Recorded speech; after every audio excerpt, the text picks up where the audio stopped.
ನನ್ನ ಪುಟ್ಟ ಪತಿರಾಯ ಪುಟವಿಟ್ಟ ಚೆನ್ನಿಗರಾಯ ಕೇಳಿರಿ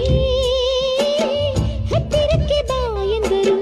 ಬೇಡ ಅಂದ್ರೆ ಬಿಟ್ಟು ಕೊಟ್ಟರು ತಿಳಿಯಿರಿ ನೀನು ತಾನೇ ಆಸೆ ತಂದೆ ನೀನು ಯಾಕೆ ಜೇನು ತಿಂದೆ ಹೌದು ತಿಂದೆ ಏನು ಮುಂದೆ ನಾನು ತಾಯಿ ನೀನು ತಂದೆ ಕೂಸಿಲ್ಲದೇನೆ ತಾಯಾಸೆಯೇನೆ ಬಾ ಬಿಡಿಸು ಈ ಒಗಟನು ಓ ಮುಂದೇನು ನಾರಿಯನು ರಾಗಿ ಹೊಲದಾಗೆ ಖಾಲಿ ಗುಡಿಸಲು ಗುಡಿಸಲಿಗೆ ಹೋದೆ ಮಾತು ಕೇಳಲು